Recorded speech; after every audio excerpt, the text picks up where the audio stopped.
dans le livre, dans l'évangile de Marc.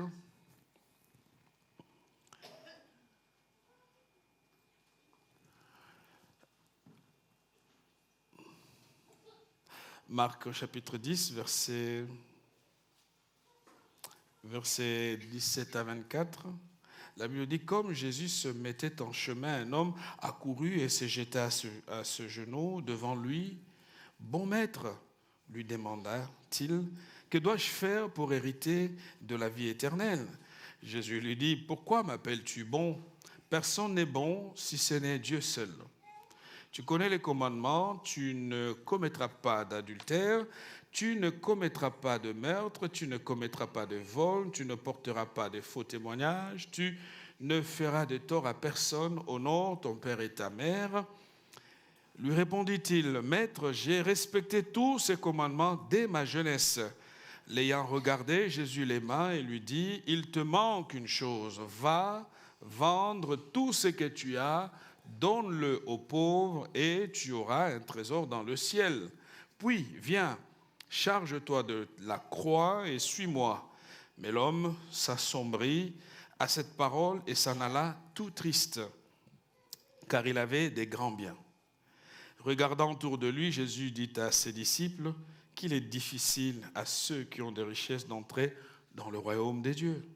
Les disciples furent effrayés de ce que Jésus parlait ainsi. Il reprit, « Mes enfants, qu'il est difficile à ceux qui se confient dans les richesses d'entrer dans le royaume des dieux. » Deuxième texte, nous sommes dans Actes des Apôtres, chapitre 8, versets 18 à 24. Actes des Apôtres, chapitre 8, versets 18 à 24.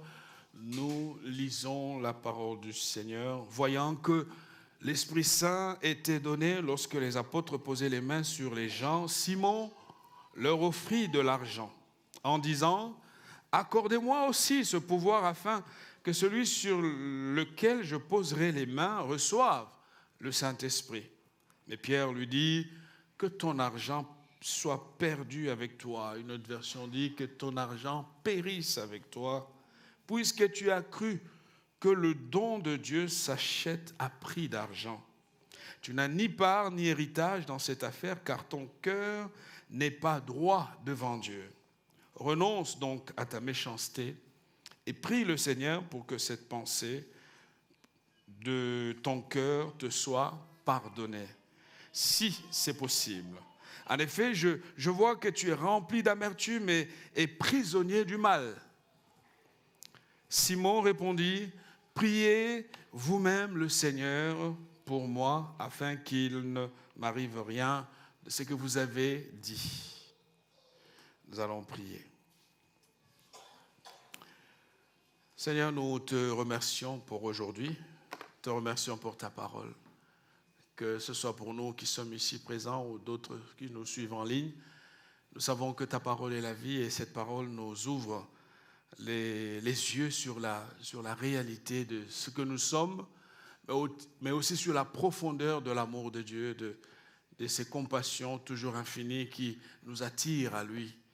Et Seigneur, merci de rendre notre cœur sensible à ta voix, d'enlever, Seigneur, tout ce qui ne vient pas de toi et qui nous empêche, ô Dieu de gloire, de marcher dans tes voies. Merci pour l'action du Saint-Esprit ce matin, lui qui enseigne, convainc, révèle, parle. Seigneur, qu'il prenne toute la place qui lui revient et que la gloire, l'honneur te reviennent, Seigneur, dans le nom de Jésus. Amen. Le thème de ce matin est simple, Seigneur, me voici. Seigneur, me voici. Je choisis ce thème pour juste nous encourager, nous inviter à la réponse. Pour ceux qui résistent encore à l'appel des dieux sur leur vie, parce que souvent on croit que l'appel doit être quelque chose de mystique, quelque chose qui nous arrive comme ce fut le cas de Moïse. On veut le surnaturel pour croire, alors que Dieu parle dans les choses ordinaires. Dieu parle dans les choses ordinaires et c'est important que nous le sachions. Seigneur, me voici. J'ai donné deux textes de deux personnes qui ont voulu par elles-mêmes s'engager dans les choses de Dieu. Nous avons d'abord le premier exemple de ce jeune homme riche, très riche, qui vient voir Jésus pour lui dire « Seigneur, que dois-je faire pour être bon ?» En d'autres termes, comment faire pour te servir? Et Jésus le regarde, Jésus, dans cet échange avec ce garçon, ce jeune homme qui avait beaucoup de biens, Jésus va poser le cadre. Jésus va lui dire de respecter un certain nombre de choses avant justement de devenir disciple et de commencer à servir. Parce que la fonction du disciple, c'est d'être serviteur. Nous ne sommes pas disciples pour juste cocher une case et dire que j'ai été baptisé et ça y est, c'est bon. Non, nous sommes tous appelés à servir Dieu. La forme diffère d'une personne à l'autre, mais la finalité est la même. Et donc, il vient le voir et Jésus rappelle ce qu'il fallait faire. J'aime Matthieu qui parle que Jésus aimait ces garçons. Il l'a aimé, il l'a regardé et il aima. Parce qu'il avait vu du potentiel dans lui. Mais voyez-vous, Dieu ne nous appelle pas parce que nous avons l'argent. Ce n'est pas notre argent qui intéresse Dieu. Notre argent ne viendra pas changer d'avis à Dieu. Alors les pasteurs peuvent se tromper parce que vous êtes riches, ils vous donnent une place de considération. Ce ne sont que des hommes. Mais Dieu, lui, ne procède pas comme ça. Vous pouvez impressionner les dirigeants spirituels parce que vous avez des diplômes, vous êtes beau, vous êtes belle, vous êtes charismatique, vous dégagez quelque chose. Mais voyez-vous, auprès de Dieu, ce ne sont pas ces qualités qui comptent. Jésus le regarda et lui dit, va, vends ce que tu as, tout. Alors, va tout vendre. Puis, reviens et suis-moi. Alors lui s'attendait à autre chose. Lorsqu'il est venu à Jésus, il a rappelé que les commandements, je les respecte. Vous pouvez être quelqu'un de très orthodoxe, mais cela ne fait pas de vous quelqu'un de qualifié pour être disciple de Dieu. Et s'il y a des endroits où j'ai vu beaucoup d'hypocrisie, c'est parmi les gens qui ont un certain temps dans la foi. Comme ils savent manipuler Dieu, comme ils savent manipuler les choses de Dieu, ils se croient permis à tout. Jésus lui dit, va vendre, sépare-toi de tout ce que tu as, puis viens, reviens, et alors tu seras mon disciple. Ça a été dur pour lui, parce que vous savez, c'est un homme qui avait trouvé tout son sens dans sa richesse. Il a travaillé dur pour... Vous savez... Les gens qui ont de l'argent, ils travaillent dur pour avoir cet argent. Parfois, tu dors 8 heures, mais eux, il y a des moments, ils dorment 3, 4 heures dans la nuit. Ils travaillent dur pour construire cette richesse. Demandez aux chefs d'entreprise, ils vous diront. La richesse ne tombe pas comme ça. On la crée, on travaille dur pour avoir cette richesse. Et Jésus lui dit, va vendre justement tout cela et reviens.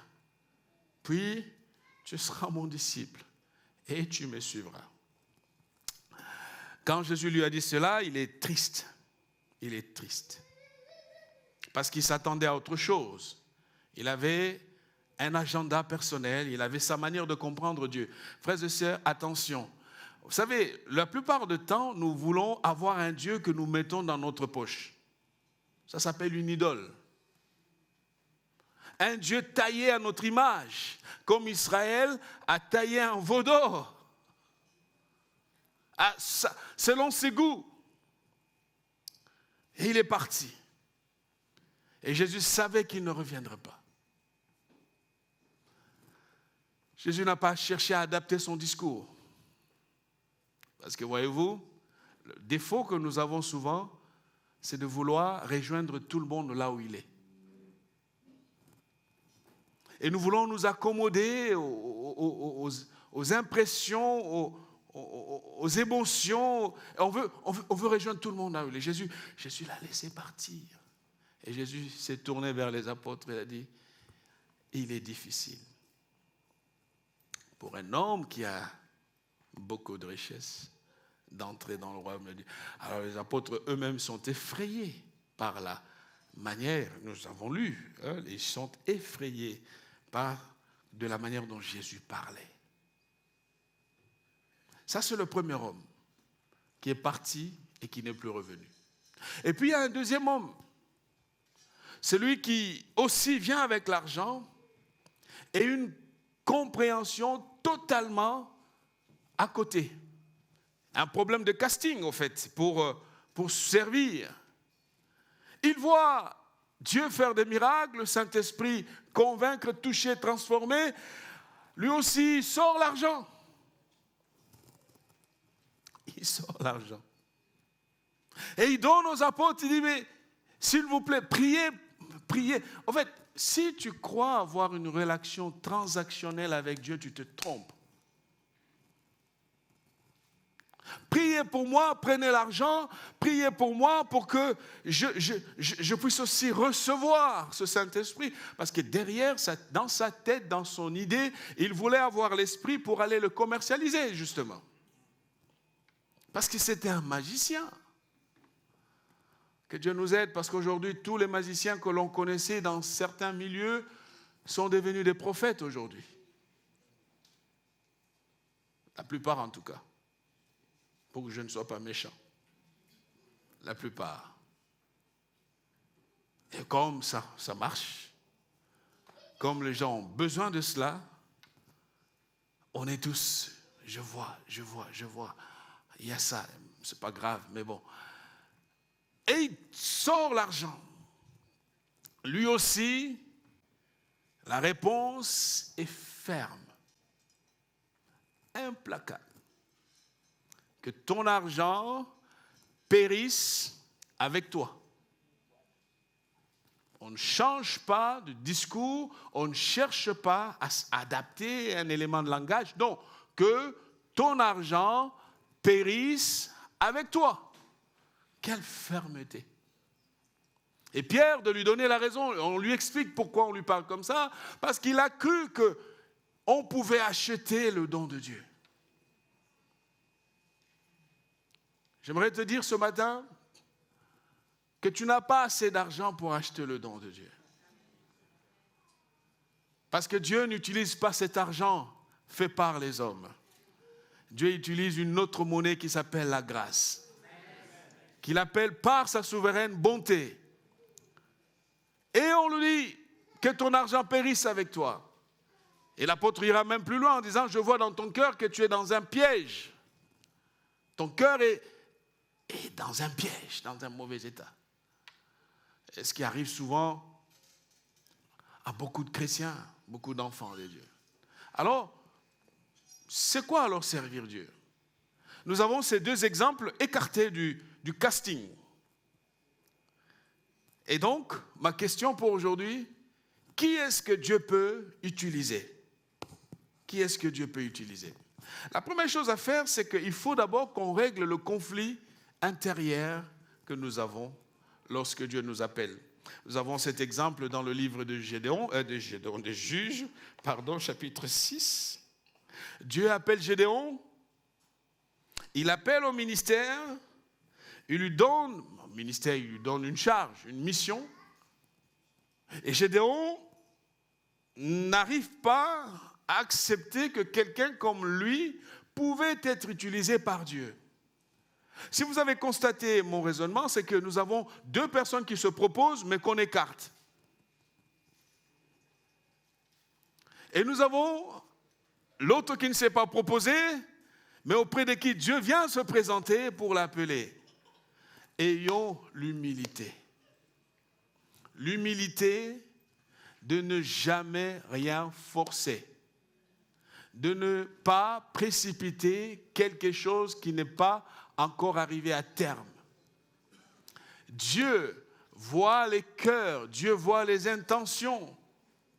Beaucoup de gens ont voulu forcer et se sont retrouvés écartés. Et donc nous avons Gédéon dans Juges 6, au verset 11, la Bible dit, puis l'ange de l'Éternel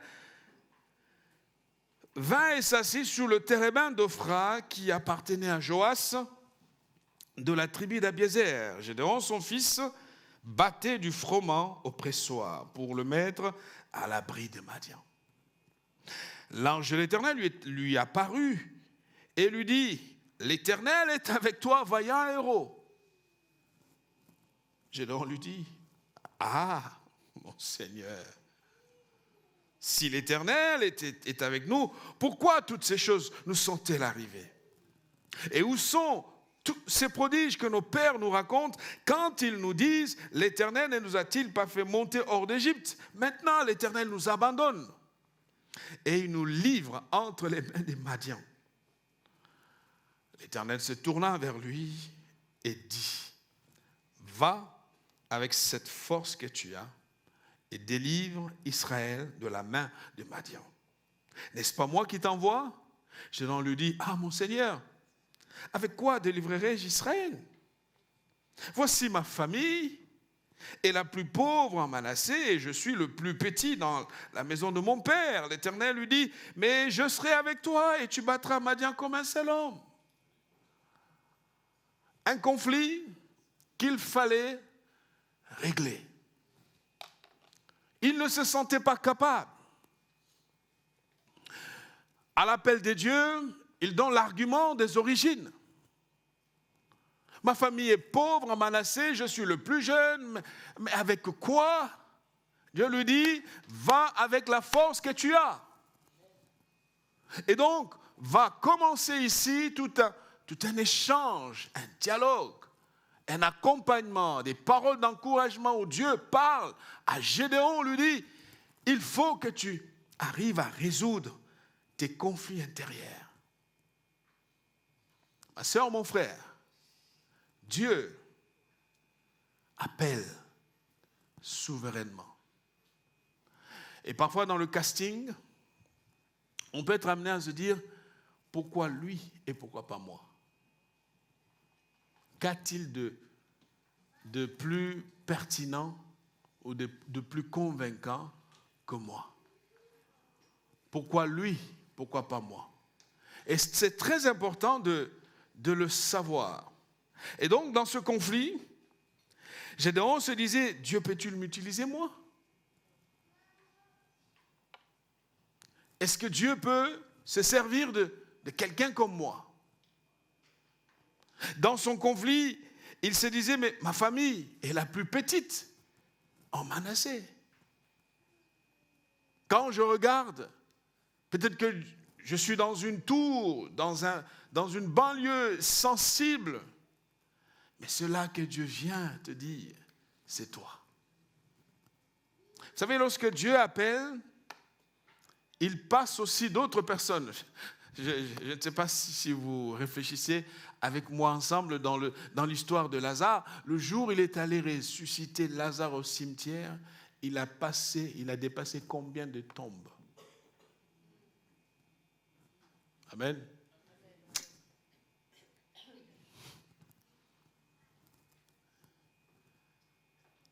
Il est passé par plusieurs tombes, jusqu'à chez Lazare. Lazare sort. Quand il a fini, il a aussi passé plusieurs tombes et il est rentré chez lui. J'aimerais te dire que ce ne sont pas tes origines qui sauront empêcher Dieu de faire dans ta vie ce que son plan éternel a déjà prévu. Les origines de quelqu'un n'arrêtent pas Dieu. Les diplômes ou l'absence de diplômes n'arrêtent pas Dieu. Dieu sait ce qu'il fait. Amen. Enlève les complexes que tu peux avoir. Quand tu te regardes et tu te minimises et tu te rabaisses et tu te dis, non, enlève tout cela, Dieu te connaît, Dieu t'aime. Et dans cet échange avec Gédéon, on arrive à découvrir 3 choses que j'aimerais partager, puis nous allons rentrer. La première chose, c'est-à-dire quel est le profil des gens que Dieu utilise. J'espère que tu prends les notes. chrétiens d'aujourd'hui. Il faut écrire. Soit vous êtes des ordinateurs, même un ordinateur, on lui donne les informations. Il faut écrire. C'est pour ça que vous allez voir le réveil en Afrique et au Brésil et en Amérique latine. Parce qu'ils écrivent. Ils vont revoir, ils vont regarder comme les chrétiens de Béret. Amen. Vous me regardez bizarrement.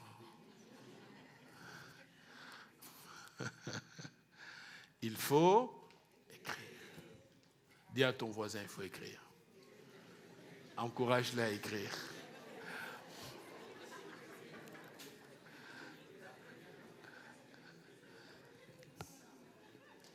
Amen. Première catégorie des gens que Dieu utilise. Dieu utilise les gens qui manquent de confiance en eux. C'est important, ça c'est la première catégorie des personnes que Dieu utilise. Dieu utilise des personnes qui manquent de confiance en eux-mêmes. Et je sais qu'on n'a pas tous le même profil. Vous avez des personnalités, des tempéraments qui et vous avez des gens qui sont timides, qui sont réservés, qui n'aiment pas être ici sur le pupitre. Mais cela n'est pas un élément disqualifiant du tout, pas du tout. Dieu aime, et je dis, Dieu utilise les gens qui manquent confiance en eux. Nous avons le texte qui est affiché, c'est Exode 6, verset 28 à 30, et puis chapitre 7, ça continue. Nous avons l'histoire de Moïse. Moïse est appelé par Dieu, et même le grand Moïse qui nous a donné les 10 commandements, par le canal duquel nous avons reçu les 10 commandements, n'avait pas confiance en lui. Il n'avait pas confiance en lui. Nous lisons, on le voit, lorsque l'Éternel parla à Moïse dans le pays d'Égypte, l'Éternel dit à Moïse, « Je suis l'Éternel. Dis à Pharaon, roi d'Égypte, tout ce que je dis. » Et Moïse répondit, en présence de l'Éternel, « Voici, je n'ai pas la parole facile. » Vous vous rendez compte? Quelqu'un qui bégait, mais c'est à lui qu'on donne la mission d'aller parler. Vous savez, Dieu est un patron de ressources humaines bizarre. Il embauche des profils compliqués.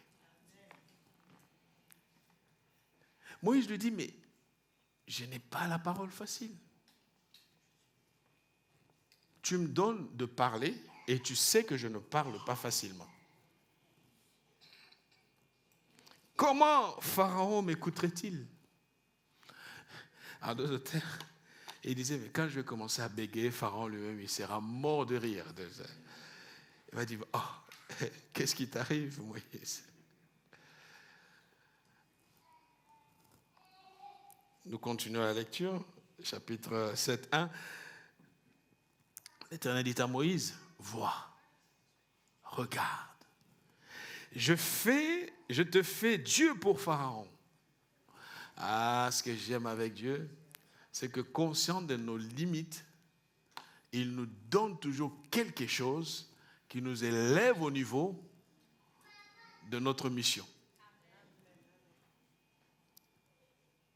Dieu savait que Moïse était limité et il lui dit non, Moïse, regarde, je fais de toi Dieu pour Pharaon. Je te donne l'autorité, je te donne la capacité, je te donne la présence. Quand tu arriveras devant lui, il va se passer des choses. Ce n'était pas assez parce que Moïse il dit, Aaron, et Dieu lui donne la garantie, il dit, Aaron ton frère sera ton prophète, ton interprète, une autre version dit.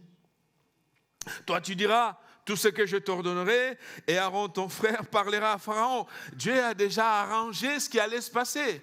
Laisse-moi te dire, quand Dieu t'appelle, te confie une mission, il a déjà pourvu à ce qu'il faut à tes côtés pour que la mission se réalise.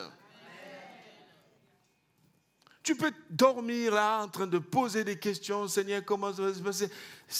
Je sais que c'est normal, mais ne t'arrête pas. Dieu a déjà préparé qui seront à tes côtés, qui sera à tes côtés, qui va t'accompagner, parce que la mission de Dieu doit se réaliser.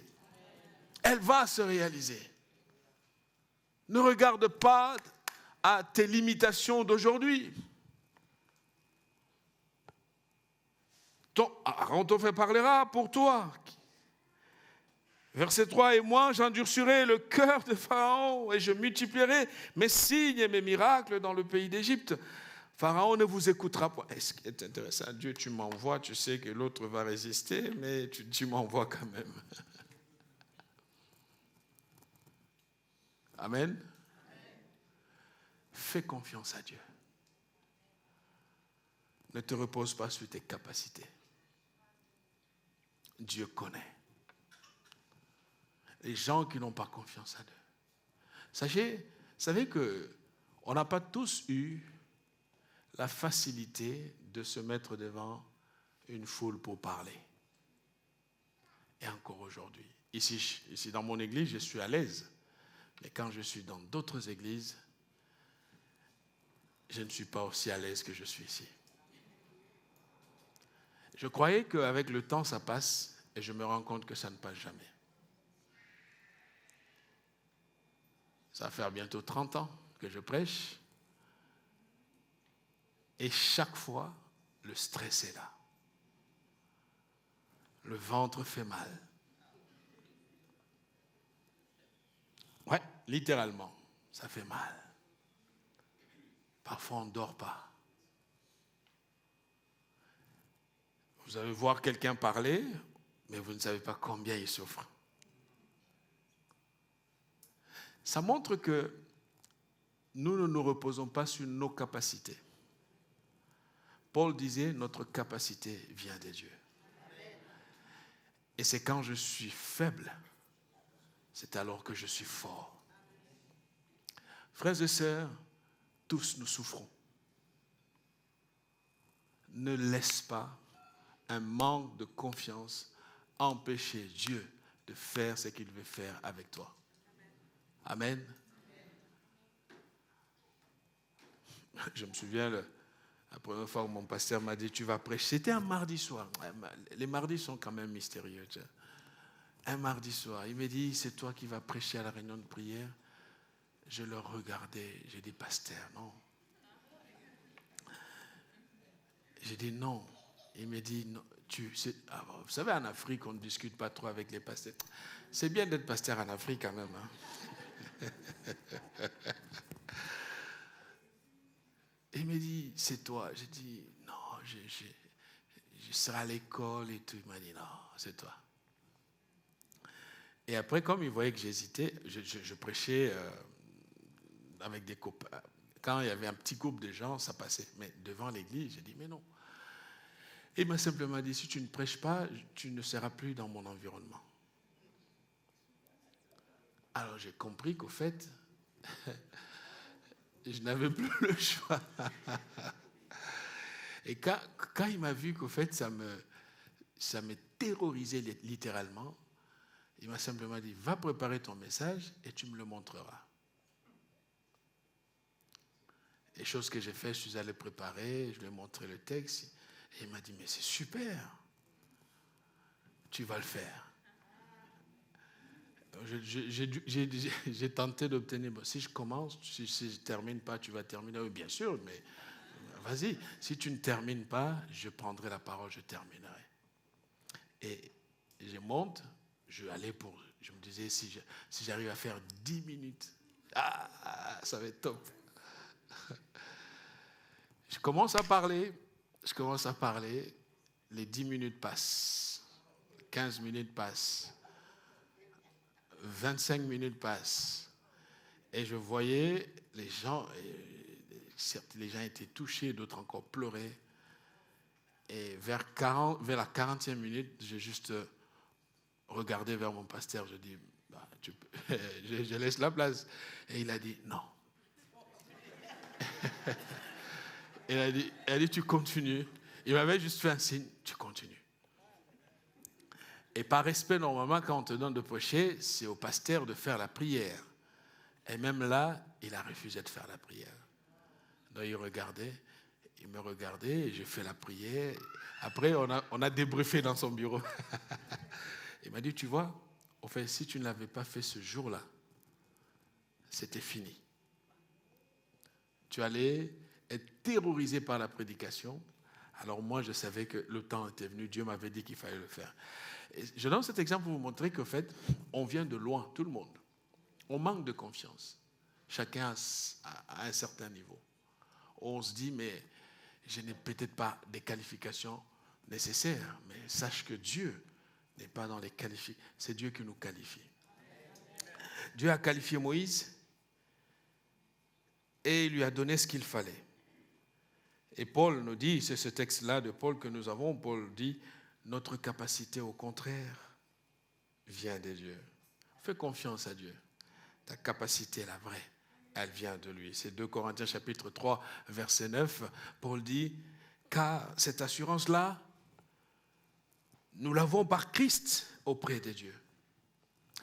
Ce n'est pas à dire que nous soyons par nous-mêmes capables de concevoir quelque chose comme venant de nous-mêmes. Notre capacité, au contraire, vient de Dieu. Il nous a aussi rendus capables. Vous voyez ici, on nous a rendus capables. Parce que la capacité vient de Dieu. Fais confiance à l'Éternel, ton Dieu. Appuie-toi sur lui. Avance avec lui. Quand il te confie une mission, il sait comment elle va se réaliser. Tu auras des difficultés, ça c'est normal. Tout le monde aura des difficultés. Mais une chose est sûre, Dieu n'abandonne pas ses enfants. Dieu ne laisse pas les siens. Deuxième catégorie de gens que Dieu utilise des gens qui n'ont pas beaucoup de chance aux yeux du monde. Des gens qui n'ont pas beaucoup de chance aux yeux du monde. J'ai l'impression que le Seigneur n'aime pas prendre les choses comme tout le monde. Dieu aime prendre des cas difficiles et il s'en occupe pour montrer que pour lui, rien n'est impossible. Pour lui, rien n'est difficile. Des cas difficiles. Les gens qui n'ont pas beaucoup de chance aux yeux du monde. Je donne ici l'exemple de David. Comment il a été appelé. Comment il a été appelé au ministère. Appelé à la royauté, pardon. La Bible dit dans le texte qui s'affiche, 1 Samuel 16, 10 à 13, Isaïe fit passer 7 de ses fils devant Samuel. Je ne sais pas si vous avez lu ce texte avec la violence qu'il y a derrière d'être enfant et oublié de son père. C'est pas une petite chose. Comment est-ce possible? J'ai mes enfants, je présente mes enfants et j'en oublie un autre. Comme pour dire que dans la tête du papa, David n'était pas compté. Et peut-être que c'est le cas pour certains qui n'ont pas été respectés, aimés, accompagnés par leur propre père ou leur propre mère. Il a donné naissance ou elle a donné naissance, l'a confié à quelqu'un d'autre. N'a jamais été présent émotionnellement, n'a jamais été présent financièrement. Il t'a juste déposé chez quelqu'un qui pouvait juste prendre soin de toi. C'est une blessure grave. Il présente cet enfant et Samuel dit à Isaïe, l'Éternel n'a choisi aucun d'eux. Ma sœur, mon frère, c'est peut-être là que nous devons apprendre la patience. Quand Dieu est dans l'affaire, Même s'ils font des conciliabules, ils font des rassemblements, sache que tant que tu n'es pas encore arrivé, il ne se passera rien. Je vais le redire autrement. Ce qui est à toi, personne ne va le prendre.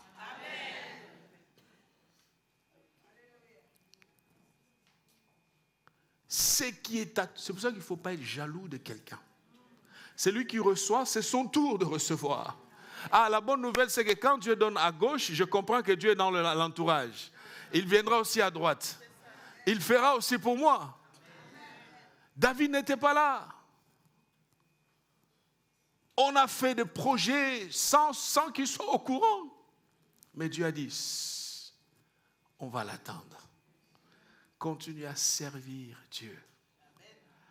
Continue à aimer Dieu. Parce qu'avec Dieu, ce qui est à toi, personne. Ça, c'est un principe que j'ai. Ce qui est à moi, personne ne va le prendre.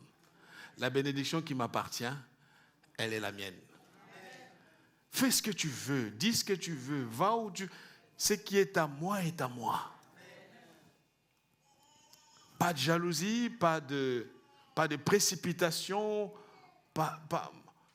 parce que tu vas valoriser quelque chose qui ne mérite pas d'être valorisé. Concentre-toi sur Dieu. Dieu va les stopper et le verdict est sanglant. Aucun d'eux. Déception pour le papa qui a commencé par les meilleurs de ses enfants. Le premier, le deuxième, jusqu'au 7e. Il se disait certainement, et même le prophète s'était dit, quand il a vu le frère aîné, il a dit, certainement c'est lui. Et Dieu a dit, oh, on ne s'emballe pas trop vite. On y va doucement.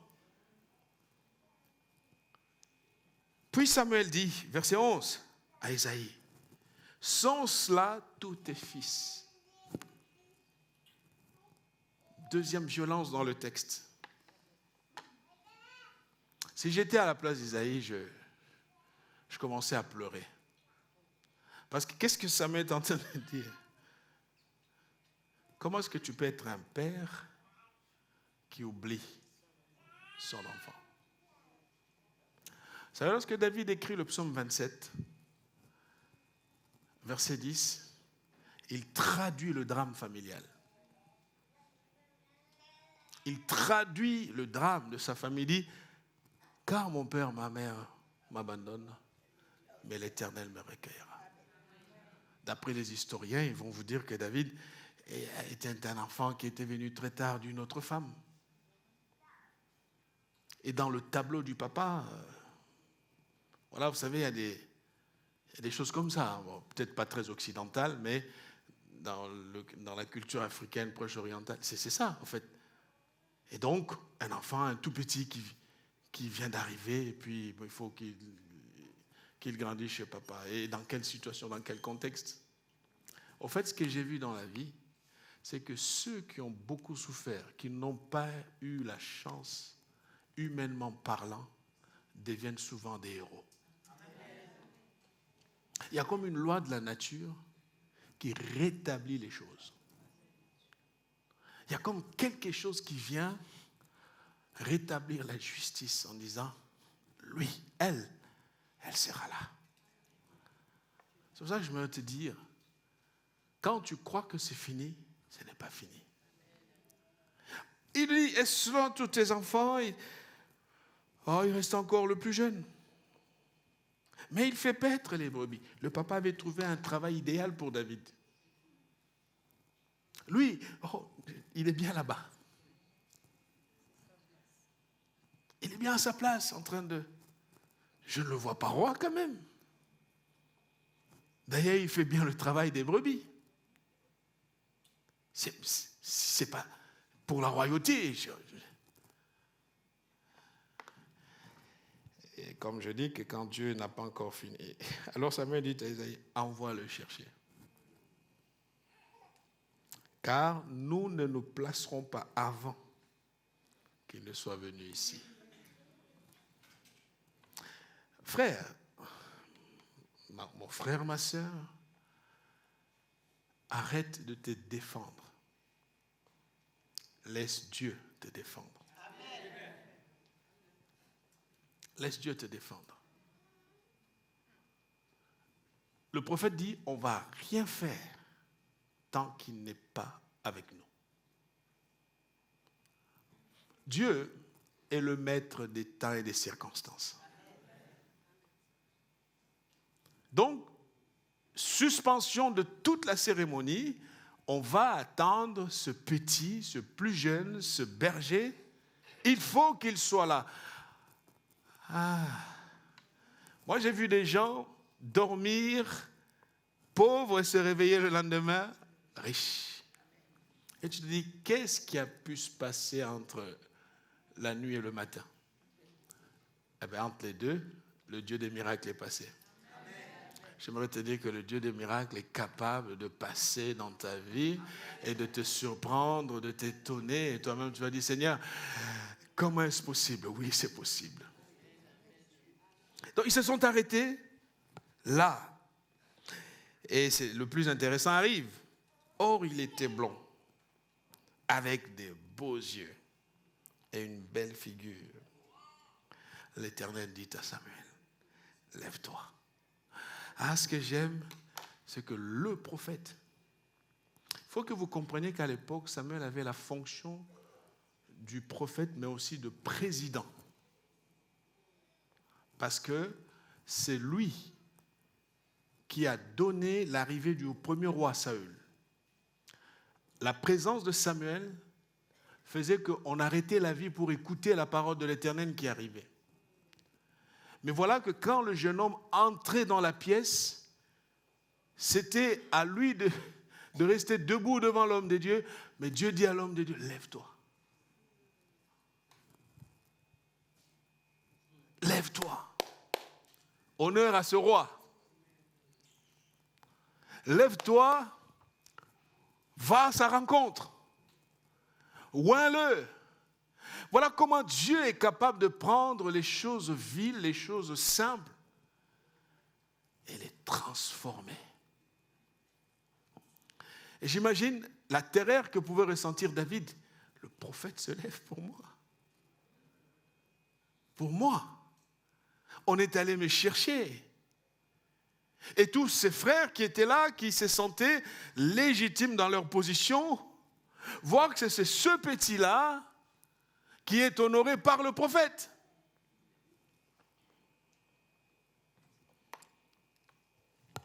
Samuel prit la corne, éloigné au milieu de ses frères. J'aime ça. Ça, j'aime.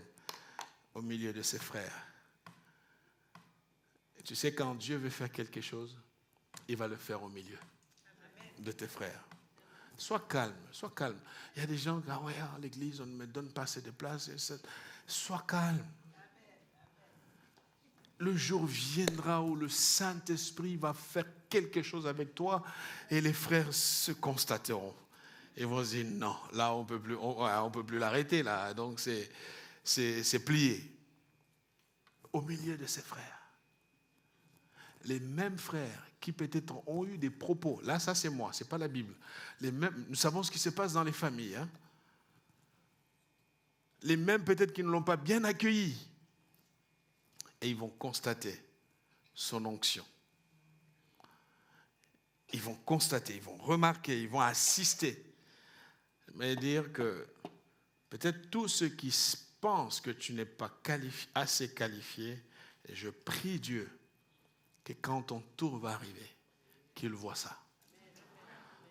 Je répète, je ne suis pas de ceux qui aiment que leurs ennemis meurent. Non. Il faut qu'ils soient là. Et ils vont voir. Ceux qui se disaient, on ne lui donne pas la chance. Ceux qui se disaient, elle n'ira nulle part. Il faut qu'ils soient là. Ceux qui se disaient, elle ne va pas se marier. Ils vont être là à ton mariage. Ils vont voir la main de Dieu. Fais confiance à Dieu.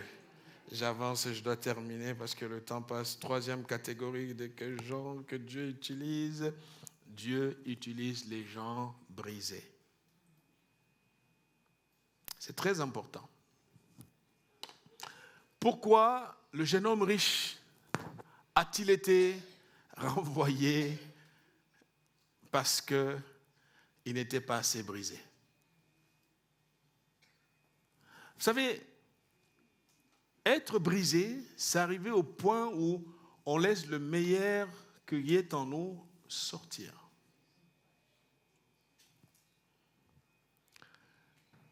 Il est arrivé, bon maître, il a expliqué, je connais la loi, je respecte la loi, et Dieu déteste des choses comme ça. Dieu aime des gens qui sont brisés. Parfois brisés par la vie, mais brisés par, c'est que l'œuvre de Dieu en nous. Il arrive, quand il est arrivé, c'est comme quelqu'un qui maîtrisait tout. Et on lui a dit, va faire ceci. Et il était triste. Frères et sœurs, acceptons les moments de brisement. Il y a des temps où tu peux perdre un travail, pas parce que Dieu te déteste, parce que Dieu est en train de te travailler. Amen. Une souffrance peut arriver dans ta vie pour que l'orgueil s'en aille. Parce qu'il y a des gens qui ont ce problème de fierté, de narcissisme. Donc, quand ils se regardent, oh, alléluia, je suis... C'est dangereux. Je suis top. Ils se regardent. Accepte le brisement. L'Éternel punit, sanctionne les enfants qu'il aime. Tu vois, les moments de manque que tu traverses, c'est une école. C'est juste une école. Une école pour que le meilleur qui est en toi ressorte. Parce qu'on est orgueilleux, on est trop fiers, on est imbu de nous-mêmes. Surtout quand on est intelligent encore. On se croit maître. On se croit arrivé. Et on regarde les autres avec dédain. Voilà, lui là, non mais non, moi, il suffit qu'on touche ta chemise. Ouh là là, arrêtez de...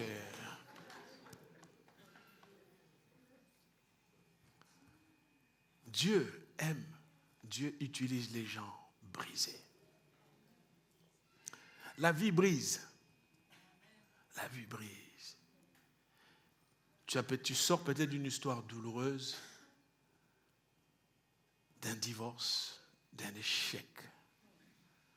La vie ne s'arrête pas. Je ne suis pas là pour te condamner, pas du tout. Dieu est prêt à reconstruire, mais il va reconstruire si tu apprends les leçons de ce qui s'est passé.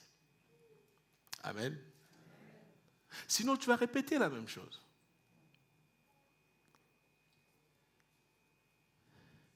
Le psalmiste disait, moi, je suis pauvre et indigent.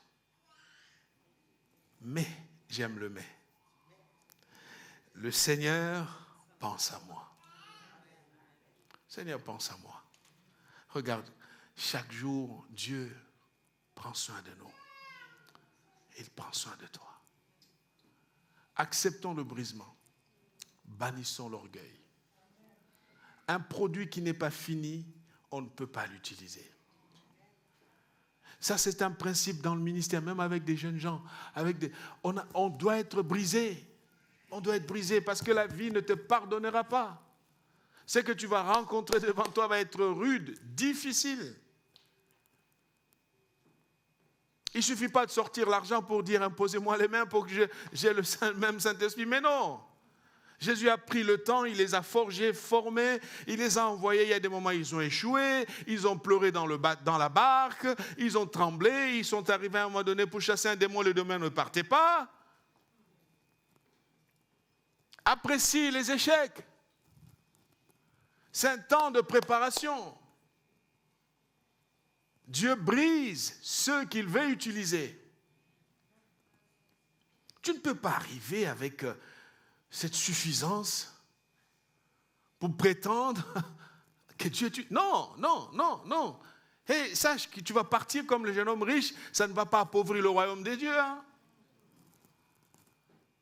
Tu partiras et quelqu'un d'autre viendra. Le magicien Simon, le magicien a cru que les apôtres avaient besoin de son argent, lui aussi, même sort, tu peux partir. On gagne en étant entre les mains de Dieu. On gagne en acceptant ce que Dieu fait. On n'a pas toujours tout le tableau, nous sommes humains. Dieu, lui, il a tout le tableau. Il est l'alpha et l'oméga. Il voit tout ce qui va se passer. S'il juge nécessaire de te préparer, accepte la préparation. Elle fait mal, ça fait pleurer. Il y a des moments où on est frustré. Mes frères et sœurs, franchement, les frustrations sont une bonne chose pour la santé et l'équilibre de chaque être humain. Ne devenons pas ces enfants gâtés à qui on ne dit rien. Qui claquent comme ça et ça arrive. Moi,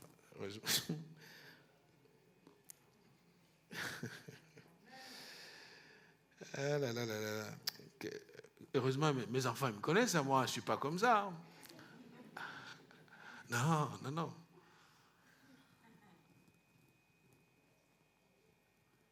Arrêtons de créer des problèmes à la société. Chers parents, savoir dire non à quelqu'un, c'est une preuve d'amour. Amen. Et c'est pour ça que vous voyez même, il y a des enfants qui connaissent tellement bien leurs parents. Ils vont crier pour... Parce que moi, si tu cries comme ça, tu vas regretter pourquoi tu as crié. Amen. Il faut savoir briser. Ils sont vivants. J'en ai un qui est plus grand que moi. Voilà, il peut partir n'importe où, on ne m'insultera pas. Son fils est bien éduqué. Parce qu'à la maison, et Dieu nous brise aussi.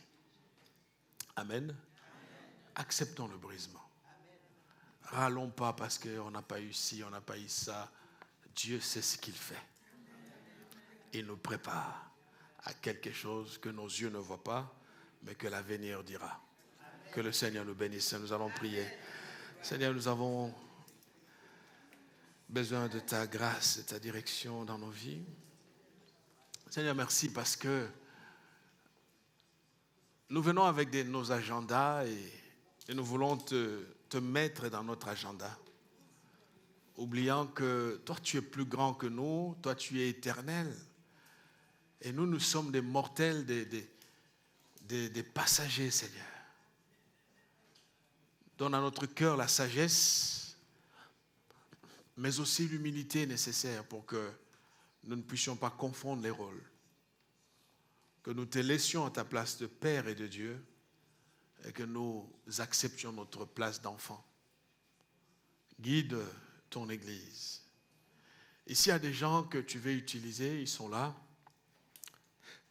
Seigneur, je prie pour que la sagesse nous habite et que notre esprit soit réveillé par le Saint-Esprit. Seigneur, pour que nous disions avec le prophète, Seigneur, me voici. Oui, nous voici. Va avec nous dans la direction de ton choix. Fais ce que tu veux faire. Accomplis ce que tu veux accomplir pour ta gloire. Au nom de Jésus. Amen.